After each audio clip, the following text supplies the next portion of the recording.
Bergès Milletté, bonjour. Bonjour. 23 dossiers de candidature déposés, mais seulement 4 dossiers retenus. Qu'est-ce que vous en pensez? Cela suppose que ce scrutin-là a suscité beaucoup d'intérêt, un engouement au regard du nombre de candidatures. On peut tout simplement déplorer que le nombre de dossiers retenus ne soit pas conséquent. Oui, 19 dossiers ont été rejetés. Oui, tout à fait. Alors, parmi les dossiers rejetés par le ministère de l'Intérieur, il y a ceux des 4 femmes qui voulaient être candidates. Et puis, il y a le dossier d'une figure de la société civile, le leader syndicaliste Jean-Rémy Yama, qui a fait 18 mois de prison sous le régime Ali Bongo. Officiellement, il est recalé parce qu'il n'a pas présenté l'acte de naissance de son père, qui est né il y a plus d'un siècle, en 1920. Qu'est-ce que vous en pensez? Alors, au Gabon, il y a effectivement un problème d'état civil qui ne concerne pas que Jean-Rémy Yama. Beaucoup de personnes qui sont nées bien avant les indépendances et même après sont confrontées à ce problème d'état civil, soit parce que les archives n'ont pas été conservées ou alors ces documents-là ne sont pas accessibles tout simplement.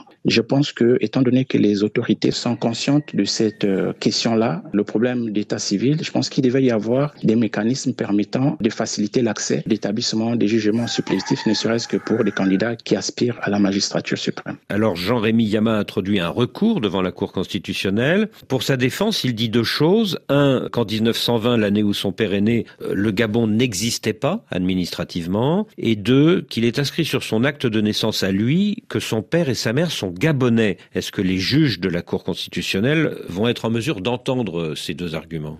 On l'espère, tout simplement. Dès lors que la nationalité des parents figure bel et bien sur le document d'état civil du concerné, je pense que les juges en tiendront compte. Et si le recours de Jean-Rémy Yama est rejeté, est-ce qu'on pourra parler d'excès de formalisme ou d'une décision politique? Je pense qu'on parlera plutôt d'excès de formalisme, quand bien même on peut tenir compte des 2 éléments, puisque à la différence d'autres candidats, Jean-Rémy Yama apparaît davantage comme le candidat anti-système et cela se voit à travers sa posture, mais aussi ses discours ces dernières années, n'ayant jamais appartenu au PDG, plusieurs fois incarcéré par le régime d'Ali Bongo pour ses opinions politiques. Il a d'ailleurs été radié arbitrairement de la fonction publique. C'est un syndicaliste de renom. Je pense que Jean-Rémy Yama tente d'incarner la nouvelle opposition gabonaise en construction. Et pour ce scrutin-là, pour beaucoup, l'idéal serait qu'il participe effectivement. Voulez-vous dire que s'il ne peut pas se présenter, beaucoup de Gabonais diront qu'il a été écarté parce que le général Oligui Nguema en a peur?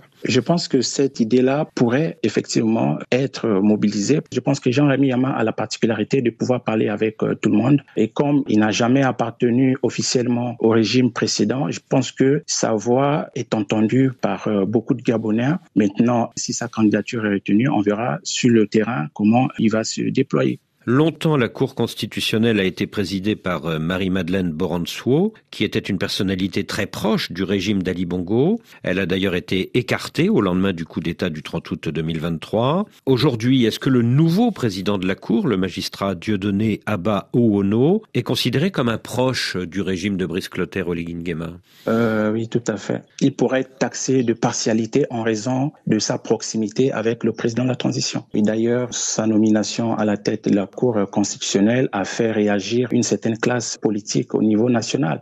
Le général Oligui Nguema et le magistrat Dieudonné Abba Oono sont cousins. Est-ce que ce lien de parenté peut nuire à la crédibilité à venir des décisions de la Cour? On a vu récemment avec la sortie de Jean-Rémy Yama sur un processus de fraude qui était en marche. Il appelait d'ailleurs les Gabonais à la vigilance. Mais ce qu'il faut dire, c'est qu'il y a d'autres candidats en liste. Il y a la candidature d'Alain-Claude Bilibinzé, que je considère comme étant le principal challenger de Brice Oligui Nguema. Alain-Claude Bilibinzé est le dernier Premier ministre du régime Ali Bongo. Est-ce que cela ne peut pas nuire à sa campagne? Tout à fait. Alain-Claude Bilibinzé avec Jean-Rémy Yama, ils incarneront probablement à l'issue de cette présidentielle-là le visage de la nouvelle opposition en construction. Alain-Claude Bilibinzé, en raison de ses positions passées, ses adversaires s'en servent pour l'affaiblir. Cela dit, après le coup d'État du 30 août 2023, Alain-Claude Bilibinzé n'a pas été inquiété ni poursuivi par la justice. Est-ce que ce n'est pas un bon point pour lui? Oui, c'est sans doute un bon point pour lui. Mais ce qu'il faut dire, c'est que malgré sa notoriété, Alain-Claude Bilibinzé a été, à une décennie durant, le visage du régime d'Ali Bongo. Il apparaît auprès d'une certaine frange de la population comme une personne sulfureuse en raison de ses prises de position passées. Donc pour vous, si Jean-Rémy Yama ne peut pas se présenter, il n'y aura pas match? Oui, je pense que la présidentielle du 12 avril 2025 ne sera pas très disputée, très compétitive, et cette hypothèse-là se fonde sur 3 faits majeurs. En premier lieu, il y a comme un consensus national autour de la candidature et la personne d'Oligui Nguema.